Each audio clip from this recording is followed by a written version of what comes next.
हज के मुकद्दस सफर की शुरुआत अगले साल 29 अप्रैल 2025 से होने वाली है। हज पर जाने वाले आज़मीन को किसी तरह की परेशानी ना हो, इसके लिए हिंदुस्तानी हुकूमत ने पूरा इंतजाम किया है। वहीं यूपी में भी इसको लेकर तैयारी शुरू हो चुकी है। यूपी के हज कमेटी के सेक्रेटरी SP तिवारी से सलाम टीवी ने खास बातचीत की। 2025 पे हज पे जाने वाले यात्रियों के लिए हालांकि अब 29 अप्रैल से डेट एक बताई गई है कि 29 अप्रैल को उत्तर प्रदेश में जितने भी हज यात्री हैं वो अलग अलग एयरपोर्ट और लखनऊ से जाएंगे। किस तरह की व्यवस्थाएं रहेंगी हज को लेकर, इस बार क्या नया रहेगा, आपसे बात करने के लिए मौजूद है हज समिति के सचिव हैं SP तिवारी जी। इस बार कितने यूपी से आवेदक आए थे, अब तक कितने लोगों का पैसा जमा हो चुका है, लगभग कितने लोग जा रहे हैं उत्तर प्रदेश से हज पे?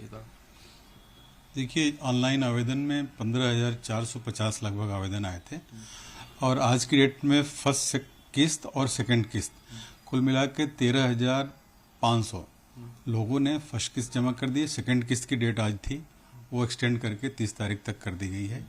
इस प्रकार करीब 13,500 लोग जो इस वर्ष हज यात्रा पे जा रहे हैं। लखनऊ की बात करें, यहाँ से कितने यात्री का अब तक की नाम सामने आया कि यहाँ से कितने लोग जा रहे हैं इस बार हज पे?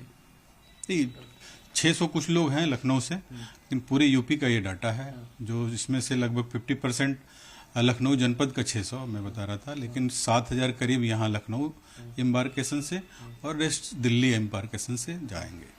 हज की बात करें तो इस बार जहाँ पे लोग रुकते हैं वहाँ पर यात्रियों को रुकने के लिए किस तरह सुविधाएं कुछ नया रहेगा, और जो बात करें अगर मेडिकल की, क्योंकि जिस तरह के जो लोग बूढ़े आते हैं उनके लिए क्या सुविधाएं और एक्स्ट्रा रहेंगी कि कोई दिक्कत ना हो? नहीं, पिछले वर्षों से और विगत वर्षों से लेते हुए इस बार हज कमेटी ऑफ इंडिया और मिनिस्ट्री का बहुत ये रहा।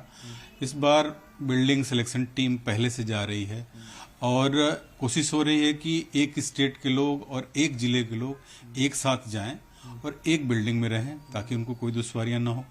इसके अलावा जो हमारे खादिमुल हुज्जाज, जिसको हज इंस्पेक्टर कहा जा रहा है, वो हर फ्लाइट में किन यात्रियों के साथ जाएंगे पहले से डिसाइड रहेगा ताकि उनकी समस्याएं ना आए, और वो यहीं से अपने खादिमुल हुज्जाज से परिचित हो जाएंगे और सबका।